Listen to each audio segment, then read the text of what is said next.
near, your voice is loud, it's crystal clear. Kiwi dreams and hopes collide.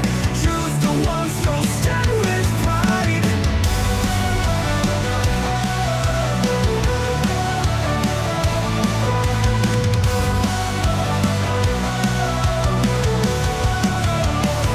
It's in the ballot where we belong.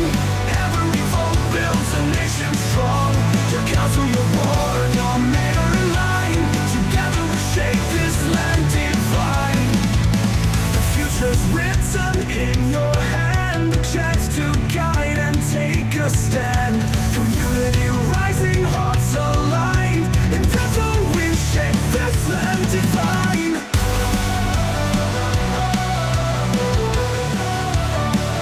It's in the ballot we belong. Every vote builds a nation strong. Your council, your board, your mayor in line. Together we shape this land divine. Fortune in your hand, a chance to guide and take a stand. Community rising, hearts aligned. In this moment, powers redefined. It's in the ballot where we belong. Every vote builds a nation strong. Your council, your board, your mayor in line. Together we shape this land divine. It's in the ballot where we belong. Every vote builds a nation strong. Your council, your board, your mayor in line. Together we shape this land divine.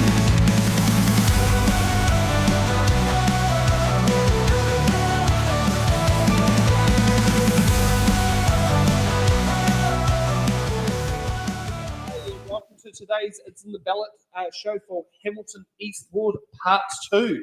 These are your candidates vying to get your first preference votes, but with every election, there's always one thing stepping in every candidate's way, and that's your vote.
Okay, so let's get ready for candidates' opening statements of why they should begin the first preference votes. And first up, we're here with Tim on your reasons why you should begin that number one vote. So, climate change then. We hear a lot about our financial debt, but rarely do we hear about the CO2 debt that we are building. You agree that something needs to be done, but what can we do? If we don't change our ways, everything else up for votes is just rearranging the deck chairs on the Titanic. I've been busy enough with family, career, life to do much other than save a few birds. But talking of deck chairs, I was going to sit on one of those deck chairs now that I'm mostly retired. But I've got a nagging feeling that perhaps I should make a difference. Kids do that, bugger. I want to see councillors accelerate our climate change prevention measures. Thank you. Okay, thank you for that. Next up, Jackie, with your 1 minute opening statement why you should be in that number one vote. Thank you. I know Hamilton well. I've lived here all my life. I was born here, worked here, and have raised my children here. I was a primary school teacher and then into central government where I held senior government roles. I've led reform across education, child protection, and community resilience. I understand governance, strategy, and performance. At the moment, Hamilton City is at a turning point, and we need smart people who know how to run major projects, big budgets, and spend ratepayers' money wisely to move Hamilton into the future. I've got a vision that Hamilton will continue to be our fastest growing city, but financially stable, well-connected, evidence-based decision-making and listening to our residents so we do the right thing for you, the ratepayer, our communities, and for Hamilton. Thank you. Okay, next up, Anna. Kia ora koutou. I'm a first-term city councillor. I stand for a city with connected communities, good access to parks, libraries and recreation facilities, thriving nature and arts, a restored lake, a protected river, reliable public transport and infrastructure that enables affordable housing. These are the priorities I've championed this past term, and these are what I will continue to stand and vote for. I know the current rates increases are tough, as is the rising cost of living. Inflation is the primary driver, along with past underinvestment. We need to reduce costs by scrutinising our contracts and bringing services back in-house where it makes sense. We also need to grow shared services with other councils. It is vital that we focus on the right efficiencies. A vote for me is a vote for careful, long-term decision-making that protects our community, our environment, and reduces costs in the right ways. Kia ora. Okay, next up, Jenny. Thank you. Kia ora e te whānau, ko Jenny Nantoku Ingwa. I'm asking for your vote and your trust this election. My vision is affordable, livable Hamilton with practical leadership and transparent decision-making, a city that works now and for generations to come. I've lived in Hamilton for the past 30 years. I'm a public servant, an entrepreneur, a community advocate with a master's degree in anthropology. I bring experience, strong central government relationships, political independence, and deep community knowledge. My priorities are get our finances sorted. That means push for a balanced budget and have a 10-year debt management strategy. Secondly, Hamilton's infrastructure is aging and it's time to act. I'll prioritize investment in our water systems. And thirdly, I actually want Hamilton to be affordable and livable. So both of them cannot be in conflict, they can be achieved. So Hamilton, I'm asking for your trust and your vote this election. Ka kite. Okay, now let's get down to the box questions. Now, because we're doing things on the smell of an oily rag, I'm playing both the role of Sal and Too Good and Tena Kikabushi. So I have our lovely questions over here. Candidates will pick out box numbers between 1 and 28 or between Tahi and Rotkoma Wadu, and then get to sit down there and go one by box numbers and answer the questions that are in the boxes. Also, each candidate gets given 2 button cards so that if they have a question, if another candidate gets a question they want to ask, they can use one of their button cards to sit there and give the answers. Also, each candidate gets a defer card, so if you get a question they don't want to answer, they can always use the defer card. Now, with the random list order generator, because we like to keep everyone on their toes, and that includes our audience members, make sure that you aren't on your high heels because they're going to be a bit sore by the end of the night, because I've been told, thank goodness we're not wearing high heels. Great, like to sit there and do it. Anna, you get to pick out the box number. What box number would you like?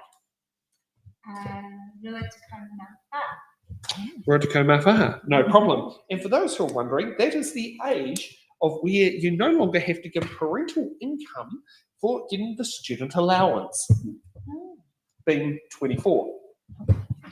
Okay, and we have the fun part of we got AA for the AA batteries. What is the most underrated part of Waikato that more people should be aware of? So, well, to focus more on Kirikiriroa, because that's where I'm focusing, I would say our gully networks are probably the most underrated. I think that still a lot of our community doesn't really know about our gullies, and we have amazing gully systems throughout the city. So there'll be one in your neighbourhood, and council has worked really hard to make those increasingly accessible for our community. So putting boardwalks and walkways through them, and they're really quite magical. And our restoration work, as well as our pest trapping work, means that we're seeing a lot more bird life in our city as well. So I think nature in the city is one of the major undervalued things in Kirikiriroa, and arguably in the Waikato as well. Okay, next up, Jackie, what's the box number? Let's go with 28. 28, no problem. Okay, we've got M for Mike. How do you think we can increase youth participation in local elections? Great, good question. And as we all know, our young people don't vote and don't take much interest in our local elections. I know at the moment we've got a couple of rangatahi groups that the council engages with, and because I'm not on council, I'm not too sure how exactly that functions. I was unable to find out online, but I would continue to build that and foster and grow those groups, as well as having them council papers, sharing those council papers with them and the council decisions that are coming up, but also using them as an advisory group and asking them what their priorities are for Kirikiriroa, asking them how they connect with young people and spread that across our city so that we're weaving young people with young people and growing that motivation, hopefully, to engage with us and to take an interest in local body elections and local body matters. Okay, next up, Tim, what box number? Number 1, please. Number 1, no problem. Okay, we got J for Juliet. Last year, Kenya Te Haiti called for, was it kautahitanga or moving forward together? How would you bring the concept into the role if elected? Okay, so first of all, I want to give you some background before I answer the question. I've taught artificial intelligence for over 10 years at Wintec. I'm currently supervising Unitec students in machine learning. And what I want to do to answer questions is to refer to people who would have more knowledge about the question than I do. As I'm not yet a counsellor, if I ever will be, I'm afraid I've turned to ChatGPT for most of the answers today. So for this one, and you may disagree, but it's a starting point. So the concept of moving forward together is incredibly powerful and deeply relevant to our city. I would bring this into my role by actively seeking to build bridges across different communities in Hamilton. This means engaging with all residents, not just those who share my views. It also means working with all fellow councillors. It goes on. It's up for discussion. I'm not taking this as the final answer. Thank you. Okay, Jenny, what's next box number? Number 5, please. Number 5. Okay, we got V for violin. Who is your favourite local artist? Visual arts, musicians, filmmakers, writers, and why?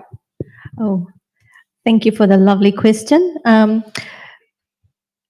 name 2 people. Alex Sands.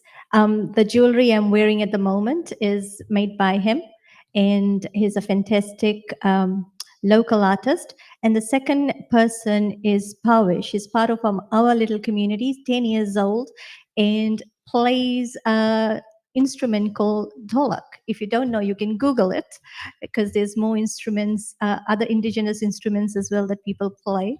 And he's doing a fantastic job at it. And he's at every community event. So I'm looking forward to him actually performing at our Waikato Regional Theatre one day.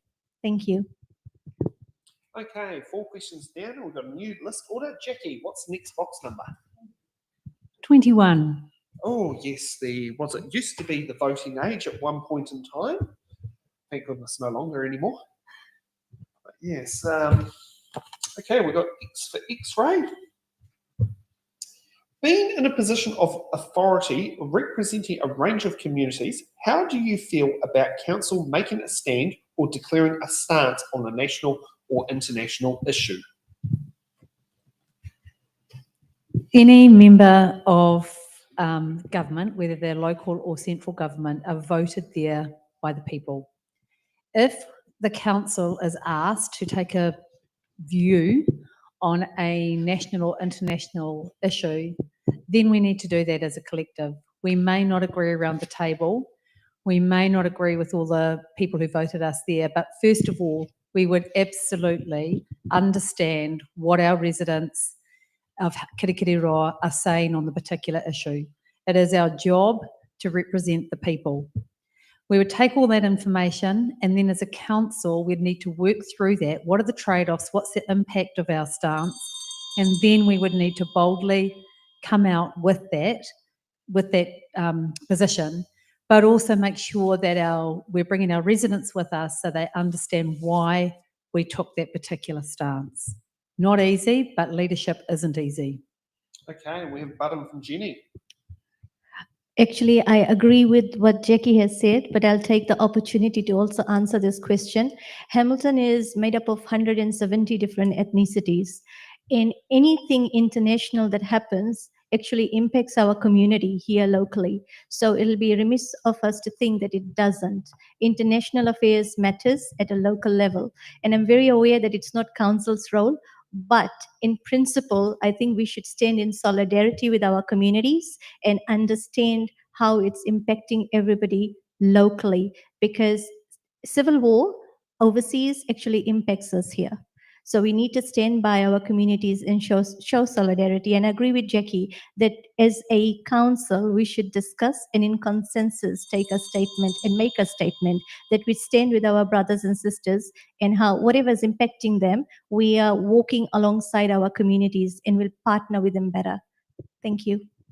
And continuing with buttons, we've got Tim. Hi, so I've butted in here. This is not ChatGPT this time, this is actually me.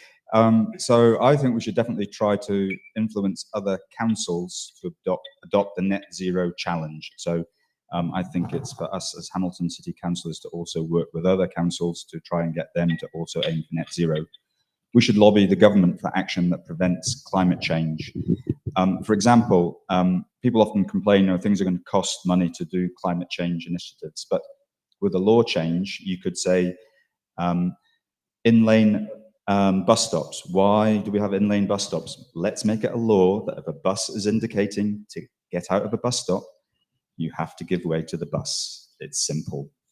We can have a law that says if you hit someone on a bicycle, the default position is the car driver is at fault, especially if it's a child who's on the bicycle or walking. These are law changes that we should be lobbying for at government level. Thank you. I can certainly tell you as a Wellingtonian here, letting the bus go first is just like second nature in Wellington. But as soon as you go to Lower Hutt, it's gone completely out the window. So, in Wellington, it's like, the bus puts the indicator, pull out, bang, you stop and let the bus in. But yeah, outside of Wellington, that is not common. Crazy. Yeah. Maybe in our lovely, that unitary authority they call Auckland. Yeah. Okay, now Tim, you get the next box number. Oh, 2. 2. You have to give me the letter, please. That's all right. Okay, we got Q for Quebec. Would you vote yes or no on the installation of water meters for private residents in Hamilton? Oh, good question for me. This is the ChatGPT version, which I mostly agree with. I would vote yes for the installation of water meters. From a climate and environmental perspective, water metering is a critical tool for promoting conservation. It makes people aware of their consumption, and it provides a financial incentive to use water wisely. This is essential for ensuring the long-term sustainability of our water supply, particularly as climate change brings more frequent dry periods. It is the most effective way to manage a precious resource and finite resource, and is a core part of building a resilient city.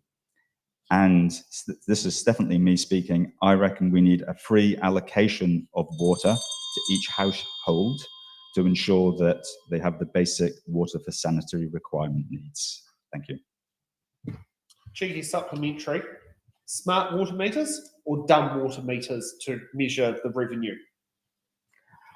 I don't understand the difference. A dumb water meter is a mechanical meter that only measures the volume. A smart water meter is one that measures the volume and reports it, but also picks up when things are wrong, such as if you speak to our candidate liaison, Nick, a water seal burst in the kitchen at about 3 or 4 o'clock in the morning. A dumb water meter goes, cha-ching, cha-ching, look at all this money I'm raking up.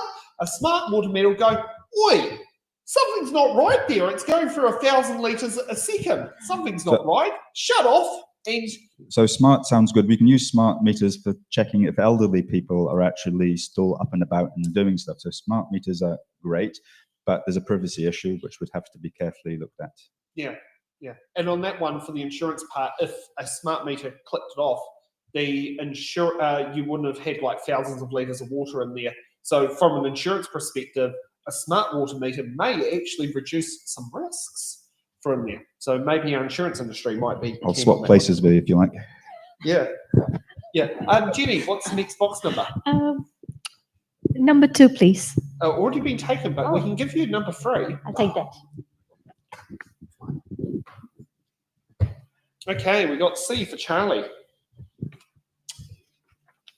What can the council do to be more transparent with the public over the undertaking and decisions council makes?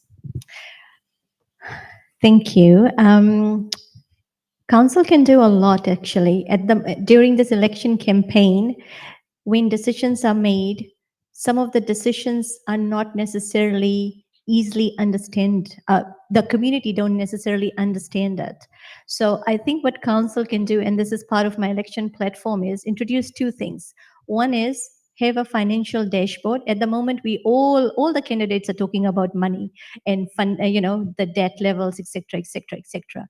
If council introduced a financial dashboard that talked about the income, the expenditure, and the debt level, and how we are tracking in terms of a plan, the community would have a lot more safety in understanding that. Again, another tool would be an impact mapping tool. In terms of what we're funding and what we're not funding, we should actually map the impact of how things impact the community when it's funded or not funded. That will also help with the community perception of how councils are doing. So yes, we can do a lot more to be transparent. Vote me if you want for that change. Yep, we got a button from Jackie. Thank you. I absolutely agree with Jenny. And one of the things that I'm standing on, I have a 3x4 model of one of my 3 things is evidence-based decision-making and communication and connection with the community, being really transparent in plain language about the decisions we're making, why we're making them, and then how we're tracking, and also being more visible to our community so that they can come and talk to us about the things that are worrying them. On this campaign trail, we have had lots of discussion about money, and one of the current councillors told me at a meeting, it's all online, the public can go and look at it. The public can't go and look at it. I've looked. It's difficult to understand. It's not plain language, and we need to be really transparent about the decisions we're making and why. I looked for the youth involvement with council. It was really difficult for me to even find. It's not easy to navigate, and we need to be absolutely transparent in plain language more often, continually, actually. Joyce, Judith Collins, the minister in charge of removing the plain language rule, probably won't like your stance. Yes. Anna, what's next box number? 7. Yep, we can do 7.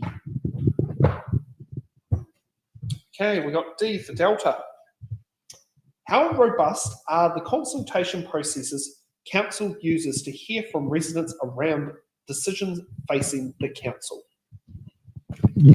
I think our consultation processes are robust. I'm just not sure that they reach all the sectors of our community well. So I think there's still more work to do there. One group of people that I think sometimes doesn't think that they've got a voice into council is renters, because we often talk about ratepayers, and I think renters might not identify as being ratepayers. So I think that's a concern, and we need to do better to make sure that everybody understands that they have a voice, an important voice in shaping our city.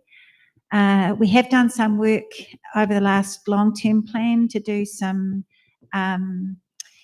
putting out information in different languages, recognising what Jenny said, that there's over 170 different ethnic groups in our community. So we are doing things, but I think we can definitely improve.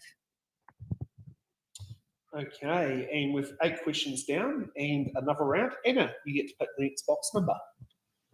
10. Yep, we can do 10. Yeah, he does random picks.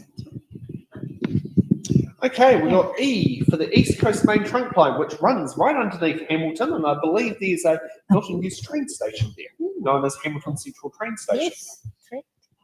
How do you feel about councillor attendance rate reporting, including committees and workshops, as well as regular council meetings? I think that we do record attendance rates for meetings, but I think it's really important that we record attendance rates for briefings because they're really vital. Like I've got a good attendance rate for both those things, but a lot of current councillors don't come to briefings, and actually that's really concerning because not only does it impact the efficiency of our meetings because people aren't up to play with the actual decisions being made. I just don't understand how you can come to a council meeting having not gone to a briefing because the decisions are quite complex, the information is complex, and you need to be able to ask lots of questions and make sure you understand the issues. So yes, absolutely, we need to record attendance at briefings. Okay, Tim, what's the next box number? I'm thinking 4. Yep, we can do 4. Okay, we've got N for November. The CBD is dying is a catchphrase that locals and many Kiwis across the country, because the problem is it's the same thing gets said in Wellington as well, and in Lahab, have been, was it the CBD is dying, has been claiming for years. In your view, what could the council do to either lift the fortunes of CBD businesses or change that public view? Okay, so the CBD is dying narrative is a challenge, but we, that's me and ChatGPT, believe it's one we can overcome by focusing on creating a vibrant, walkable and attractive city centre. Council must lead the way by prioritising the CBD as a place for people, not just cars. This means continuing to invest in public spaces, green infrastructure, and public art that encourage people to linger and socialise. A focus on green initiatives like pedestrianisation, more cycle lanes, and efficient bus network will help to create a destination that is not only economically vibrant, but also aligns with our long-term climate vision. Thank you. Okay, you want to do a button or? Me? No? No, I'll speak. And I'll just say one thing. Thank goodness State Highway 1 is no longer going down Victoria Street, which will really shows people's memories because it's been going around what was known as the old bypass for about the last 30-something years. But yeah, I've seen some old maps of Hamilton where State Highway 1 went down Victoria Street, which, can you picture a 44-ton sheep truck going through the centre of Hamilton? We've improved. Yeah. Jackie, what's the next box number? 16. Oh, the good old driver's license age. Well, in my day it was 15. So That's showing the blind. age. I was going to say, not much has changed between your day and my day. Probably not. I'm not sure. I'm not sure if the progressive driver's license system might have been in or not by then. Yeah. Okay, we got S for Sierra. Is Hamilton big enough to consider a river ferry service as a transport method? I saw this question on the list and I thought, wow, that's really a very exciting, interesting question. I would say yes. And I say that for several reasons. Our roads are congested, coming across the bridges. I mean, terribly congested and it takes a long time. So having a river ferry service not only helps with our movement around the city, but it also helps with our tourism and attracting people to Kirikiriroa. It would be very cool to have a ferry system that went from Hamilton North right down to even towards Cambridge. I think it would be unique. I think it would attract a lot of talk and attention, and it would also be sensible for people trying to get to work. I think it's a great idea. No idea about the costings and haven't done any background research, but I think it's worth investigating further. How exciting. Okay. And that could, I think if there was able to be a ferry service, there should be a Hamilton Garden station. Yeah. Yeah, Absolutely. you know, yeah, always brilliant there. Jenny, what's the next box number? Number 12, please. Number 12. Okay, we got O for Oscar. How do you feel about council subsidising private business to give them more equal footing against private competitors in other parts of the city? Very interesting question. Categorically, no. I don't entertain that. I think fundamentally that's not council's role to subsidize private business or private entity. Council's role at the moment is how do we make it easier for business to do business in Hamilton? At the moment, the rates issue is impacting them. So how do we enable a better way to help work with the businesses in terms of the rates so that we're not pushing business out of Hamilton? But to the question of subsidizing business, private businesses, no, not at all. Not supportive. Can I? Yep, we got a button from Jackie. Whilst I understand what Jenny has said, I have a slightly different take on that. And to some degree, it's happening a little bit anyway.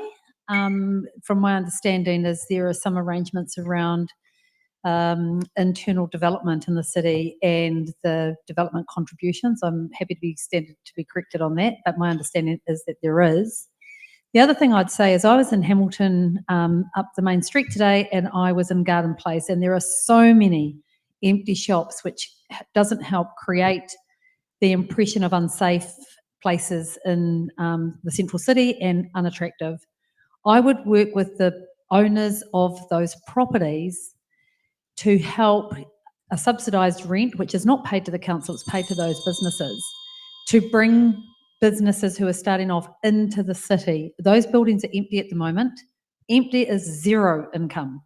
It is better to get some income. And I think it's worth bringing those property owners to the table and working together to fill those shops, to get people in and to get some income coming in. Okay, Jenny, what's the next box number? 20. Yep, we can do the old drinking age. Or it was a voting age for, I think, a couple of elections. Okay, we've got T for Tango. When was the last time you used public transport or cycle lane in Hamilton? Over the last few weeks, I have been doing my 7,000 flyer runs with my husband, and both of us have been on our bikes, traveling around Hamilton East Ward, delivering our flyers. And yeah, so it was as recent as last night, actually. Okay, Jackie, what's the next box number? 14? Yep, we can do 14. Okay, we've got B for Bravo. Clearly, debt and rate levels are high, and finding ways to keep rates down is important, but other funding levers councils have are limited and not likely to increase anytime soon. Do you have any suggestions for other ways councils could increase revenue streams without burdening the ratepayers any further? Thank you. Yeah, again, the $1 million question. I think council needs to be more deliberate in exploring partnerships with philanthropic and the business community. The business community is driven to bring people into Hamilton, again, into the CBD, as I talked about before. So bringing those people to the table, as I said before, to get those shop fronts and those buildings fill in town. I think there's a way that we can do that. I also think that we can charge for some services. At the moment, we're charging international visitors $20 to go to the Hamilton Gardens. As someone said the other day, that's 10 American dollars. That is nothing. We could double that. People can go to the gardens for a whole day for $40 is not out of the norm. I think there are other things also services that we could charge for, not for our core services, and I don't want anyone to take me out of context, but there are certainly tourist destinations in Hamilton that we could do that for. And Button from Anna. I agree with Jackie about the international charging for the gardens. I think that is something we could do.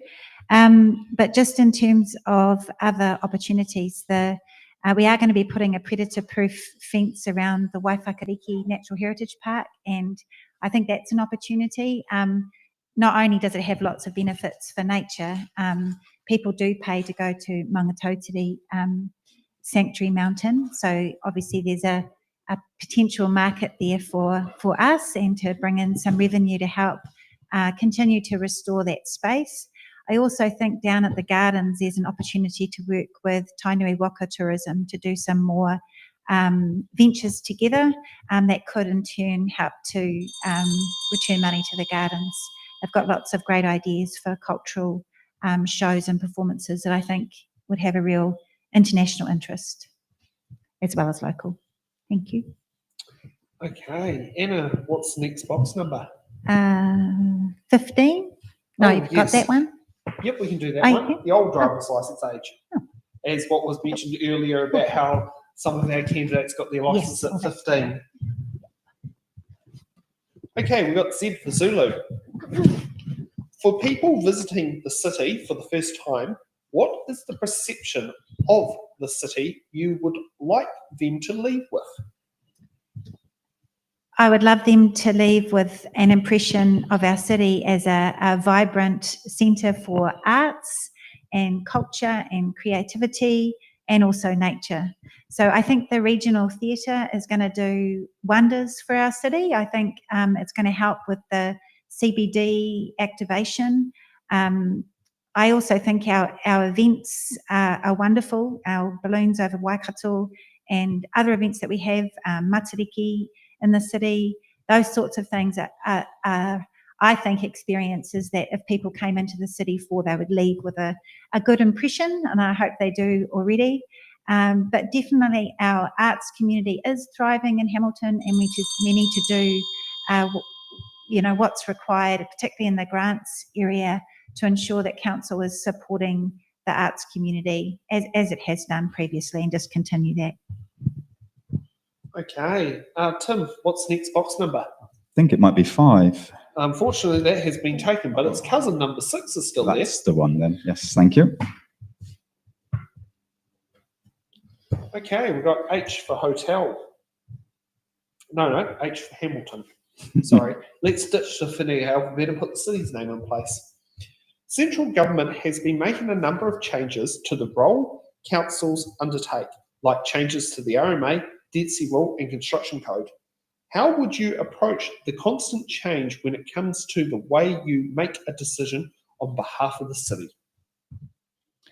Okay, so just a reminder that I am in negotiation with ChatGPT. Hopefully it's a good exercise on how to use a tool like machine learning to give it the right questions. They don't always come back with the answers you want, so you have to keep working on it. But here goes for this one. The constant changes from central government present a real challenge.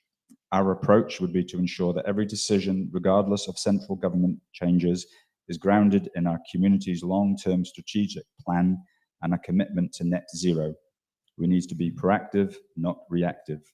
This means using our long-term plan to guide our actions and being prepared to advocate strongly to central government when their legislative changes contradict or undermine our city's specific needs, particularly in areas like sustainable urban development and climate resilience. Seems quite a good answer to me. Thank you. Okay, now let's get a new list order. Jackie, what's the next box number? Number 8. Yep, we can do number 8. Okay, we've got P for Papa. Former Mayor Margaret Evans once suggested regional amalgamation and renaming Hamilton to the city of Waikato, in brackets, CAL, to reflect the role of the rural community on the success. What are your thoughts on regional amalgamation? I'm all for regional amalgamation, but renaming Hamilton to the city of the Waikato, Cow, is probably not going to fly, so to speak. So amalgamation, I think, is something that needs to be explored. We're the fastest growing city. Our regions, the councils within the Waikato regional area have varying sizes and degrees of operations, etc. There's a lot of sense to be made by amalgamating. There's some cost savings to be made. We all share the same kind of fundamental underlying interests because we all care about our region. I think it's worth exploring, but definitely not cow.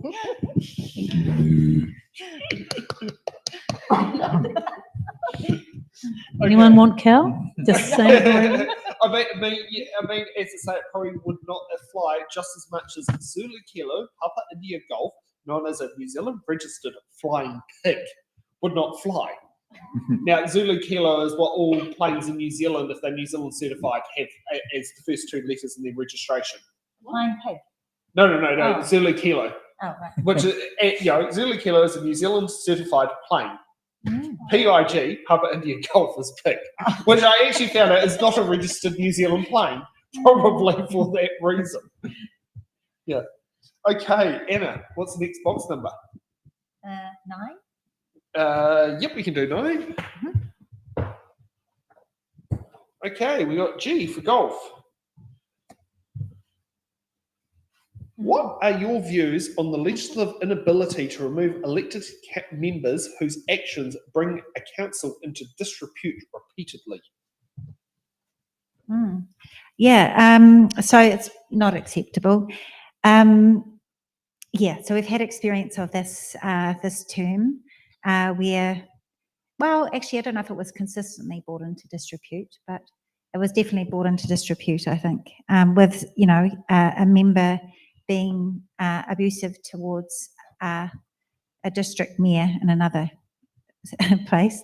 And I guess the consequences were nil, really, because it comes down to the individual and whether they're prepared to behave well, and then I guess be responsible for their behaviour. So there certainly is an inadequacy in the code of conduct and in the processes that we can implement to require people to behave well.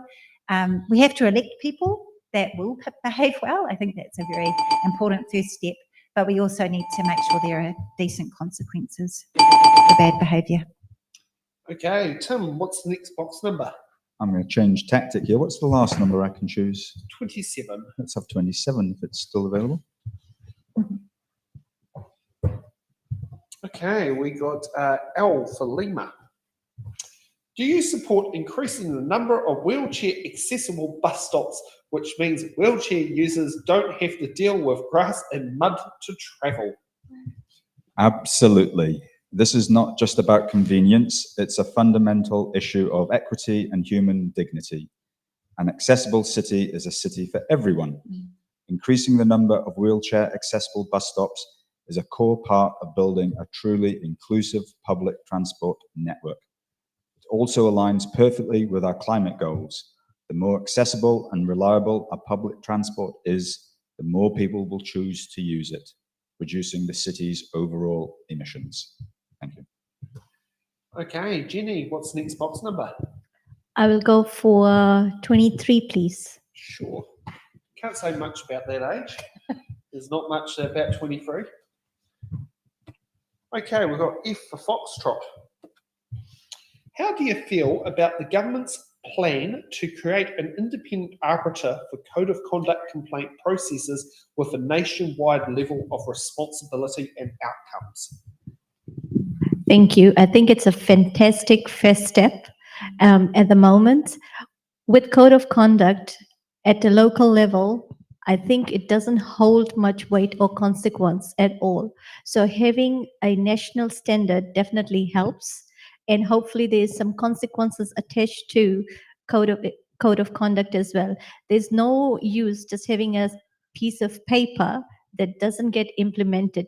If you have something, we need education. We need better education for elected members as well as for council staff, so that we can have a better opportunity and a safe environment for everybody to operate within. So how do I feel about it? I welcome it with open arms. It's a good first step. Thank you.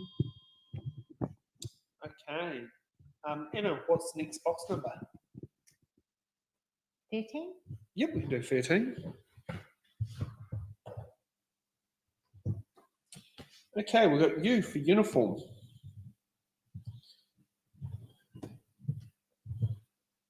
What role do you see the council having in supporting the local creative sector?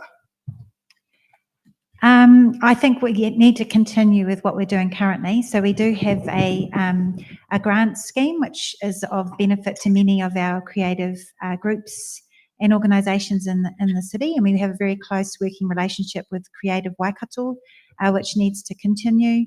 We've just this past week approved a arts and infrastructure policy, which I think is, well, I think it's the first in New Zealand, which is amazing. And it basically just means that we plan for art at the start of an infrastructure project as opposed to an afterthought, which I think is a great idea. It doesn't mean that every infrastructure project will include art, but it does mean that we give consideration to it at the beginning. So I think that's really important.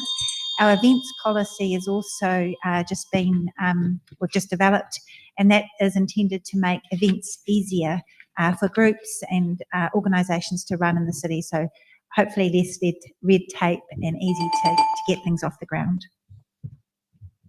Okay, Tim, what's the next box number?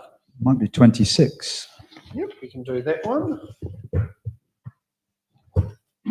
Okay, we got W for Waikato.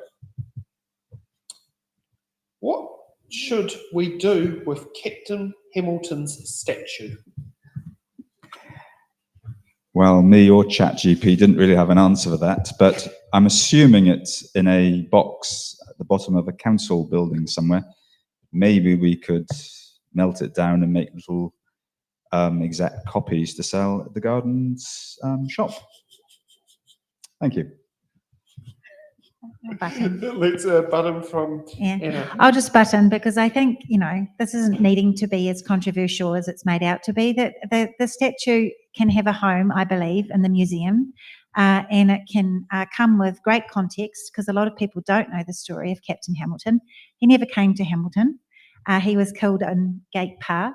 And yeah, I think that people need to understand that history. We need to understand our history far better in Kirikiriroa, understand our own history, and understand that name, Hamilton. And that's probably why I choose to use Kirikiriroa a lot more, because I think it's actually far more fitting to this place than Hamilton. But anyway, Captain Hamilton should go into the museum, is my belief. Okay, Jenny, what's the next box number? Number 10, please. Been taken, but you can have its neighbour, number 11. Okay, we got K for Kirikiriroa. With several tertiary institutions here, the Waikato is a place to place people come to get skills, but those take those with skills elsewhere. What can be done to stem that brain drain? Actually, I think Waikato or Hamilton we are located in the Golden Triangle. So we have a lot of opportunity. With institutions like University of Waikato and Wintec at our doorstep, again, we have got fresh ideas and students at the doorstep. So what can we do about it? What we need is encourage businesses who are struggling in Auckland, businesses who are making Tauranga their home. Encourage them to make Hamilton their home. There's nothing stopping Hamilton to be the next Silicon Valley of Waikato or New Zealand. So what are we doing about that? There's lots of opportunities, but we're not taking those risks. We're not creating those opportunities, and we're not having those conversations. There is an opportune time right here, right now, so that we can retain our young people and bring those businesses and opportunities. And council actually has a huge role to play in it. Thank you. Okay, Jackie, what's next box number? I'm losing track of what's available. Is 20 available? No, but 19, 18, 17. Let's go with 18. Thank Good you. old voting age. Okay, we've got, was it letter AB for the All Blacks? Can you give us an example of an out-of-the-box thinking so many candidates seem to say they bring to the table, and how will that help the residents of Hamilton City? So can I just check? I looked at this question. So you're asking me for other candidates out of the Yourself. box? Just my one? What's an example of an out-of-the-box idea thinking? So many candidates seem to say they bring to the table. Yeah. What would be your out-of-the-box idea? Right, well, I'd like to set up some kind of governance pool, I guess, like Institute of Directors, they advertise all around the place across the country, Treasury and MPI. I'd like a Hamilton pool. If you want to be a governor in Hamilton or sit on a board or have a local opportunity, that we set up a portal that businesses who are looking for board members and board members who are looking to begin their governance journey, that we match Hamilton with Hamilton, so that we grow our governance capability and capacity homegrown here and local, supporting local. And by doing that, hopefully we'll get businesses that are strong, governance and boards that are strong, and that we will get local production that's here and well supported, and local contracts going here. Thank you. Okay, and we're on to our last four questions. No, he wanted. Oh, yes, we got Tim with a button. Sorry, I did remember seeing that. Yes, so let's get to that button, Tim. Thank you. So, out of the box, well, it seems everything I'm saying is out of the box compared with other candidates. So my objective is for Hamilton to become a net zero emissions city. My strategy is to reduce our CO2 emissions and increase our CO2 absorption. So that strategy is what we need to do to meet the objective. And then we have the tactics. What are the tactics that we're going to do to meet that strategy? And there can be lots of tactics, and here are a few. They're all out of the box, you may say. Generate all our electricity from renewable energy. So plant more trees, provide better cycling options, promote eating less red meat, improve bus services, deploy more electric car charging options, reduce the number of fossil fuel powered vehicles, and one more, assistance to phase out domestic gas use. Thank you. Okay, oh, that was the wrong button there. Okay, Tim, what's the next box number? I think we're down at about 24-ish. Got 25, the age that your car insurance excess drops. Let's have that one then, thanks. Yes, I remember, my excess went down from $800 down to $300 simply for turning 25. Okay, we got A for Alpha. How do you approach the need to balance rate changes and the ongoing maintenance of city assets, or is there an acceptable amount of loss of asset voters should accept in return for low rates? Okay, we're back to leaning heavily on ChatGPT for this one. This is a fundamental question of long-term vision versus short-term gain. Sacrificing asset maintenance for artificially low rates is a false economy that future generations of Hamiltonians will pay for. Our approach is to be financially prudent while prioritizing investments that not only maintain our assets, but also advance our climate goals. This means prioritizing projects that improve resilience and reduce emissions, such as upgrading our public transport infrastructure, investing in stormwater systems that can handle more intense rainfall, and ensuring our civic buildings are energy efficient. Our focus should be on building a durable, resilient city, not one that is slowly crumbling. Thank you. Okay, button from Jenny. Thank you. So this question is about how are we managing our assets, our current assets, and are we doing it well or not, and how do we pay for it? Currently, I don't think we're looking after our assets well. Casing example, Founders Theatre, a concern building. So what can we do about it? Every year we depreciate our asset, right? Do we actually take that depreciation cost to that particular asset? Maybe not. Are we putting a renewals cost attached to that particular asset so that we're not caught off guard in terms of when it comes to maintaining that particular asset? So if we are building new assets, we need to look at how we are looking after our current assets before we do the new shiny projects. That's one of the things that we need to fundamentally look at. Look after our current assets, our aging infrastructure well before we embark on the new shiny stuff. That's me. Okay, Jackie, what's the next box number? Got 17, 19, or 22? This goes 22. Okay, we got Y for Yankee. How do you feel about our sister city relationships? Like all sisters, you should love them. I'm one of 4 girls, not 5 years between the youngest and oldest, and I'm number 2. Always love your sisters. I think it's pretty cool. It's a good. There's, I think, from memory, I wrote them down. There's about 5 sister cities. 1 in Japan, 2 in China, 1 in Belgium, and 1 in the USA. What an opportunity if we really maximise those relationships. There'd be tourism to and fro, but also sharing of ideas, sharing of expertise. What is it across those 4 different jurisdictions? What do they do well? What can we learn and what can we grow? What can we learn and then bring to Hamilton City that gives us the opportunity to strengthen and grow our capability and build a better Hamilton? I think it's a really, as I say, we should love them, we should learn from them, and we should be really well connected. Thank you. Okay, Anna, what box number? Oh, thank you. So we'll go for the age you can join the military of age 17. Okay, we got R for Romeo. A number of candidates mention an excess of speed bumps and cycle lanes in their profiles as their reason for running. A large number of these have been requested by the communities.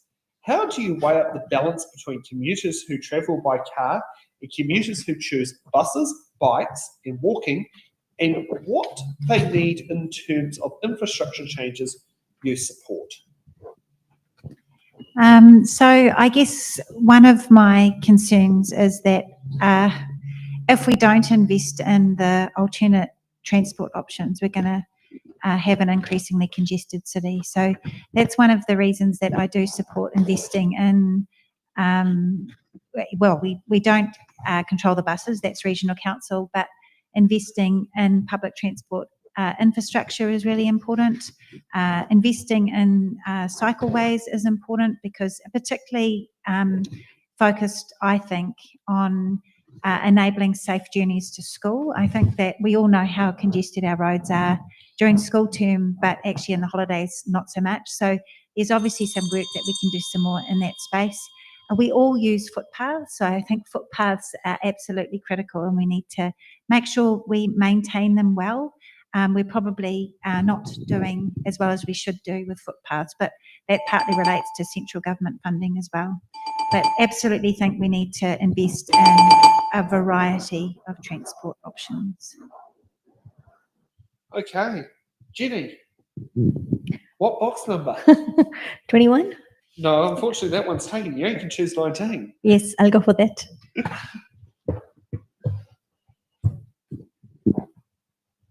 Okay, we got I for India.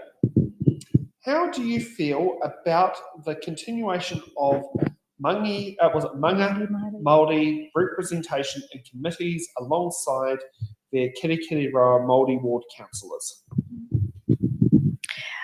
I support maintaining and growing these arrangements because they promote equity, respect, cultural identity, and improve outcomes for all Hamiltonians. And here, in terms of Maori Woods, I will also say I support that. And a big shout out to Maria Huata and Moko Tawariki for the amazing work they have done over their term and the value add they bring to the table. They bring diversity of thought, plus they bring a lot more cultural intelligence to the table for Hamilton to consider intergenerational decisions. So how I feel about it, I support it, and I think we should support Maori Woods as well, if you haven't voted already. Thank you. Okay, we're going to take a break and then we'll come back in about 10 minutes' time for hard-hitting questions.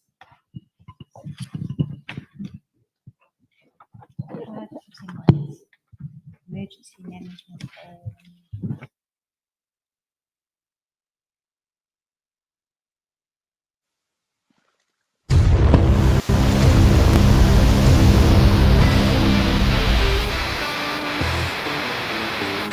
We're taking a pause, just a short little breather to stretch out your legs. You don't need a leader. The live stream will be back, so don't go too far. But for now, you can wander wherever you are. Intermissions aren't really a thing anymore, but we think they're cool, a tradition to adore. A moment to breathe, have a laugh, maybe chat. There's magic in breaks, and we're keeping that. Head to the lobby, I mean your kitchen with glee, for snacks that are tasty and drinks. Fill up your plate, pour a glass, take your time, then come back refreshed. We'll resume on a dime.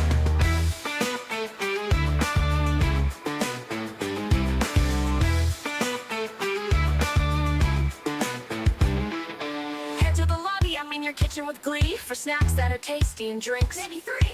Fill up your plate, pour a glass, take your time, then come back refreshed. We'll resume on a dime.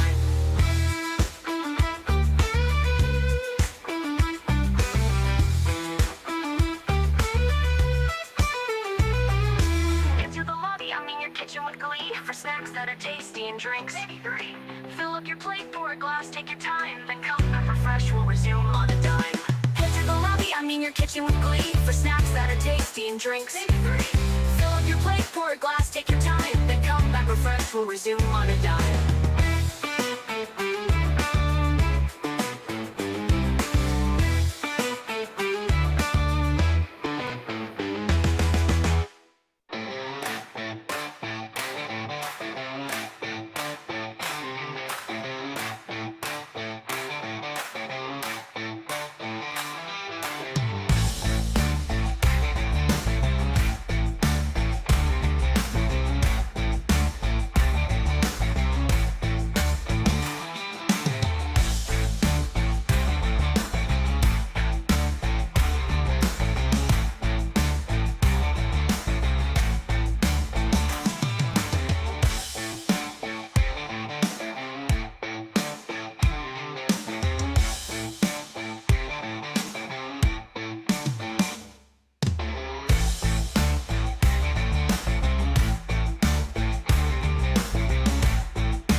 short little breather to stretch out your legs. You don't need a leader. The live stream will be back, so don't go too far. But for now, you can wander wherever you are.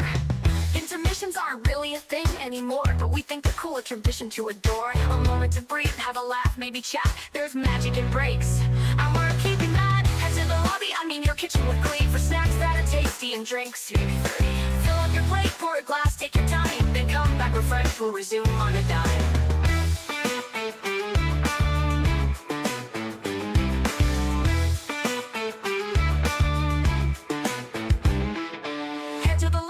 Your kitchen with glee, for snacks that are tasty and drinks. Maybe 3. Fill up your plate, pour a glass, take your time, then come back refreshed. We'll resume on a dime.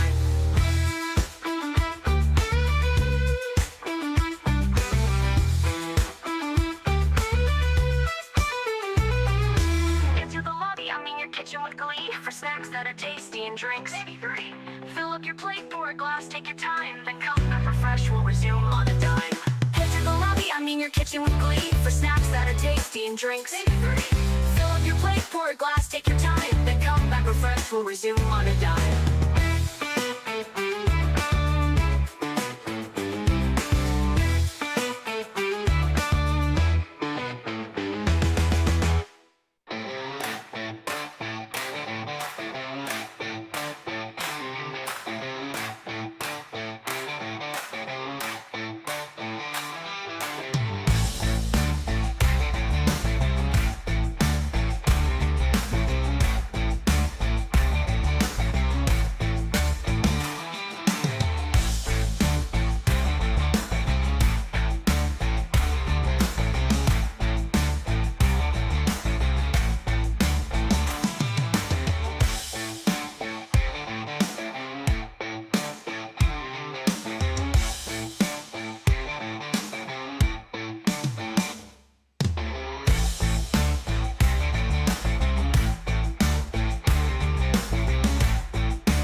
shit, don't panic, but it's almost time to get back to the show.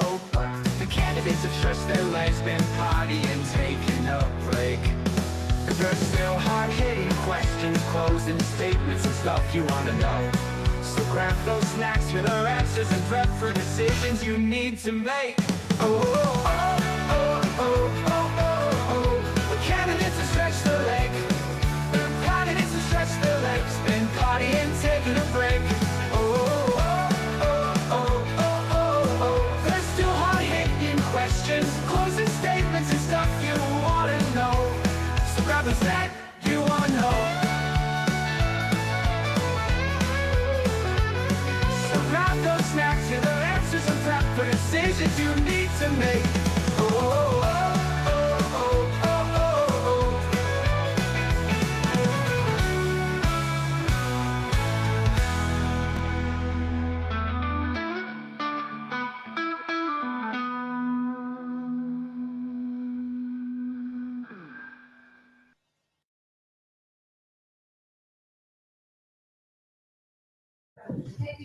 Okay, welcome back to It's in the Ballot. Now let's get ready for hard-hitting questions.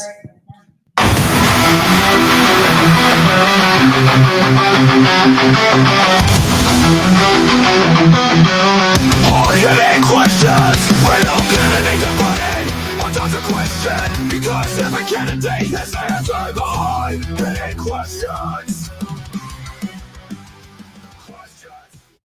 Okay, so hard-hitting questions are questions we get all candidates to sit here and answer on It's in the Ballot. So hard-hitting question number one. What are your views on the new emergency management bill before government? Let's kick off with Jenny. Kia ora. From a local government perspective, the bill offers an opportunity to better prepare Hamilton and Waikato communities, ensuring more resilient, inclusive, and effective emergency management. I support these reforms as they reflect lessons learned from recent events and would help protect our city's people and assets in the future. And one thing we have to be very clear is council has a huge role in emergency management, and so does our local communities, businesses, Hapu, Iwi, and Marae. We don't want to be caught off guard. We need to be prepared. Extreme weather conditions and disasters and COVID-like events are becoming more rare. Thanks. Okay, next up, Anna. Yeah, I agree that the emergency management bill is important. I think that we need to make sure that we enable locally led responses to emergencies, and it's critical that local people are consulted on any changes, that we need to have dedicated funding streams for it, and we need to, as part of it, also ensure the resilience of our critical infrastructure, like our stormwater systems. I think we're in the face of climate, as Tim has talked of, we need to make sure that we can handle the storms that are coming our way. I also think we need to apply an equity lens to any disaster management that we're undertaking or emergency preparation, because people with less resources are less able to cope in emergency situations. So we need to focus in particular on neighbourhoods in Kirikiriroa that will need more support in the event of emergency and disaster. Okay, Tim. Okay, see if you can tell who wrote this one. My view is that the bill rightly acknowledges the new reality we face due to climate change, that emergencies are becoming more complex and frequent. The most significant aspect of the bill for Hamilton is its emphasis on building the resilience of critical infrastructure. This isn't just about roads and power lines, it's about making sure our water systems, communication networks, and other essential services are robust enough to withstand climate impacts. However, I am concerned that the legislation may impose new costs on the local councils without providing sufficient funding. I would push for a national dedicated fund for climate adaptation and emergency preparedness, so that the costs are not solely borne by local ratepayers, but are treated as the national priority they have become. And the answer is, it was all ChatGPT. Okay, Jackie. Yes, thank you. I have some lived experience. I was in central government during the Kaikoura earthquakes and the Wellington ones, and helped set up the bunker under the Beehive. The 2002 Civil Defence and Emergency Act is old, and we've learnt an awful lot about a lot of emergencies since then. So I support the Emergency Management Bill. It provides a framework for consistency across the country. It outlines really clearly what the relationship is between central government and local government. There is still some work to be done. So the bill has been pulled from Parliament at the moment to do that work, and that's around where more detail on where the accountabilities lie and how to be funded. One of the things that it does point out, which is absolutely my fellow candidates have said, is much more joined upness, one of a better word, between local stakeholders, including iwi, so everyone understands their local uniqueness and how they would respond to that. Thank you. Okay, let's get on to hard-hitting question number 2. Currently, new housing subdivisions are not required to make housing accessible to the front door for disabled users such as wheelchairs. What is your policy stance on making new subdivisions have accessible requirements so wheelchair users can get to the front door? Jackie. Thank you. All design of anything that we do, subdivisions, transport, bus stops, which has already come up, should be done with universal design, so with all people in mind. It's really important that subdivision developers have accessible ways for people to get to the front door, but there's also some things that need to happen behind the front door, which haven't been specified. But getting to the front door, absolutely, and having footpaths that are accessible for all.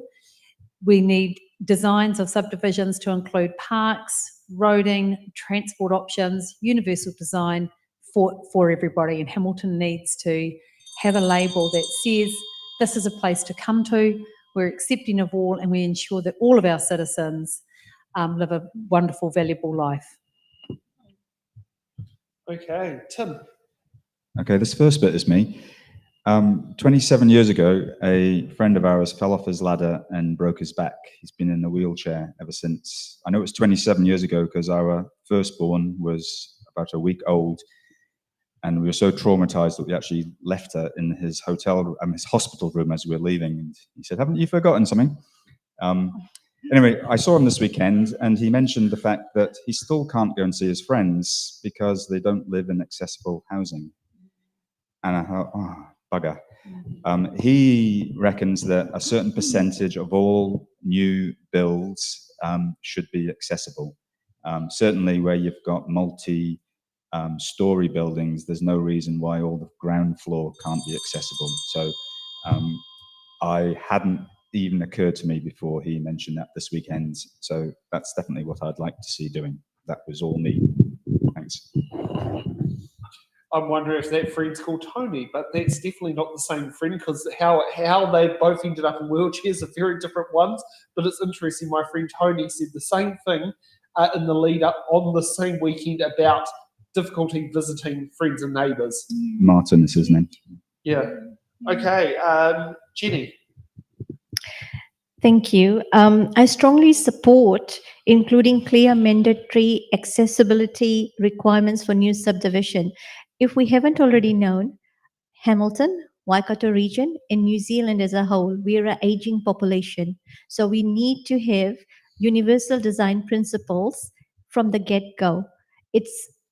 And we need to be inclusive. If we design for disability from the get-go, that is inclusive of all peoples, of all abilities. So that's a fundamental basic human rights, and it always intrigues me that we are not including that. It doesn't cost that much. Actually, it increases the value of your property in the long term as well. So there's an economic benefit to it. So I encourage all the developers and property developers out there, please do look at your designs because our community is aging and we have different abilities in our community that are living as well. So, yep, that's me. Okay, Anna. I agree with all the speakers. And I guess the designing things from the start accessible is often cheaper. So yes, I absolutely support this policy. And it should not cost a lot more.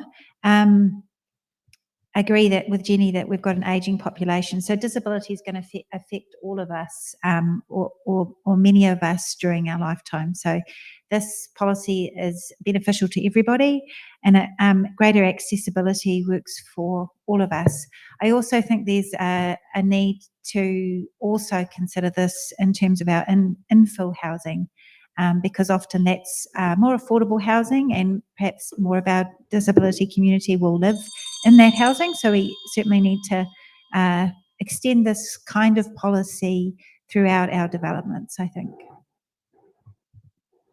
Okay, let's get on to hard-hitting question number 3.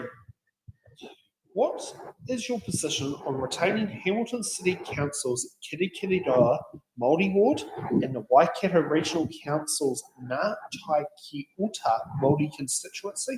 And why do you hold that position? Let's start off with Jenny.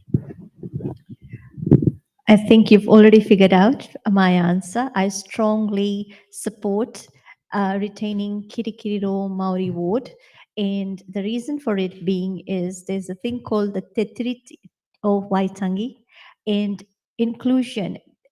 And I've already mentioned Moko Tawariki and Maria Huata have added a lot of value over the last 3 years in terms of decision making. So vote yes to retaining Maori wards. The other thing is the Waikato Regional Council's Na Tai Ki Uta Maori constituency is not up for referendum. It's only the Maori ward that is. So do vote.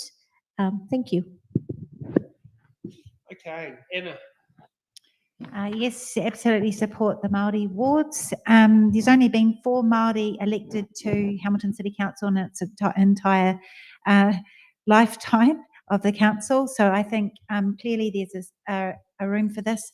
And as Jenny said, it is about te tiriti and our obligations. This is not going to get us to meet those obligations, but it's definitely a step in the right direction. And I've only been on council when the Māori wards have been in place, because I've only been there 1 term. And honestly, the difference is just, from what I've observed, having been on the outside, the difference is amazing. Mostly in terms of what got talked about before, kotahitanga and unity. And I see the Māori ward councillors really bringing that value to the fore, working across political views readily, because I think Māori society works across political views really well. And so that valuing comes into council, and it helps to bridge gaps, build relationships, and makes for a more functioning council. Okay, Jackie. Thank you. Yes, I also absolutely support Kirikiriro Māori wards. Te Tiriti o Waitangi is what this country is founded on, and we both partners have an obligation to co-design and sit around the table. The 3 Ps, obviously, and the Māori wards go some way, not all the way, but some way to upholding Te Tiriti o Waitangi. And as Jenny said, the Waikato Regional Council's Ngā Tai Ki Uta Māori constituency isn't up for referendum, but if it was, again, I would support that, because the question asks us, would I hold that position? And the answer to that is yes. Thank you. Okay, Tim. I've only lived in New Zealand for 31 years, and I was not sure about the need for Māori wards until I started to have a look at why we've got them, and I've now voted yes, let's keep them. It seems bloody obvious. ChatGPT has something to say. Ethically, it's about fulfilling our obligations under the treaty by ensuring a genuine partnership with Māori. Strategically, it's about building a more resilient and forward-thinking city. The climate crisis is a multi-generational problem, and Māori are uniquely positioned to guide us with a long-term vision rooted in a deep connection to the environment. Their representation on council is not about a single issue. It's about embedding a foundational principle of environmental stewardship and social equity into every decision we make, which is essential for our journey to be a net zero Hamilton. Thank you. Okay. Oh, no, don't want that key there. Okay. It's that time of the day where we get candidates to do their closing statements of why they should get that #1 vote. Anna, you get to go first. Great. Is this on? Yeah.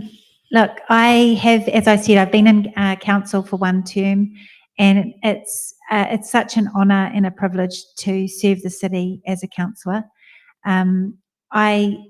I know there's some work to do, particularly around our finances. I think we've got some good ideas in play, particularly around shared services, and have created, obviously, the council-controlled organisation for water. So I think that's a positive step in the right direction. We need to make sure that our city is affordable. So I'll continue to be a champion for affordable housing. I'll continue to be a champion for community connection, for our community centres, for our events, and for nature, absolutely. So a vote for me is a vote for all those things. Kia ora. Okay, next up, Jackie. Thank you. Yes, a vote for Jackie Talbot, #1, experience integrity action. My 3x4 model, we want the finances under control. The 600 million debt that we've incurred in the last 6 years cannot continue. Number 2, evidence-based decision making. We've got decisions that I find it very hard to find what we were trying to solve, where are the trade-offs, where are the impacts laid out clearly so that councillors understand the pros and cons of every decision and the impact they're making. Number 3, better connections and communication with the residents of Hamilton, all residents, all communities within our community, and being visible across our city. So not just coming out when it's the campaign trail, but being there. Once those 3 things are under control, we'll have better governance model to deliver the 4 things that matter: core services, infrastructure, affordable housing, and Hamilton's environment. Vote Jackie Talbot, number 1. I've got the experience, integrity, and the action and proven results. Okay, Tim. Okay, so this is all me, and in fact, it's what I put in our booklet, which has been sent out to you all with your voting papers. I'm asking, what about you? How about supporting putting me in climate action front and centre of all Hamilton City Council decisions? I'm an engineer, but don't let that put you off. I have previously provided IT support at Hamilton City Council. I have an inquisitive mind for how the world works, keen to get to the crux of the matter, and keen to implement proven solutions. Please take a close look at what the other candidates say their climate change policies are and vote for climate action. Thank you. Okay, Jenny. Kia ora, Hamilton East. I'm asking for your trust, your support, and your number 1 vote as well. Vote Jenny Nand. For me, if you're voting for me, you're voting for a solution-focused, pragmatic, inclusive leadership and knowledge and skills. I'm collegial, I'm politically independent, and I work across different political spectrums as well very well. If you want smart, solution-focused leadership, vote Jenny Nand, vote number 1. Thank you. Okay, and for voters out there voting in the Hamilton East Ward election, when it comes to voting, you'll be using single transferable vote. So remember, when it comes to ranking, don't just look at your number 1, look at your number 2, your number 3, your number 4, your number 5, your number 6, and so on. As this election will not just be decided just by first preference votes. In order for a candidate to achieve the quota is the number of positions available plus 1 divided by the total number of votes. In order for a candidate to get above the quota, they would need to get 14.29% of the vote plus 1. So remember, when it comes to voting, is to rank all the candidates. An example of upwards redistribution down to second preference votes would be, say, if a candidate needed, candidate gets 1,000 votes, but only needs 650 votes to achieve the quota, 0.65 of the 1,000 votes they retain, and 0.35 of those votes will move on to their second preference candidates. If the redistribution comes from the bottom, which is usually when there is no positions filled and the last place is eliminated, they will be whole votes and any partial votes from the top redistribution forward that will bring that votes to achieve the quota. So when it comes to voting, make sure you rank all your, not all your candidates, rank candidates you want in there, but also just remember not just your first preference votes, but the candidates that sit through and go below that. Can I say thank you to our candidates for participating on It's in the Ballot today? It's not easy to jump in front of a video camera, but thank you for that. Can I also sit there and thank Laura for being our remote editor and for Roderick for being our on-site camera person to help make everything all work. And I'd like to thank the rest of the It's in the Ballot team for making all these shows go ahead. We'll, fingers crossed, I'm waiting on candidates to respond for Kirikiriroa Māori Ward, but we should be back here at 7 p.m. tomorrow for Kirikiriroa Māori Ward. Thanks for that and have a good evening.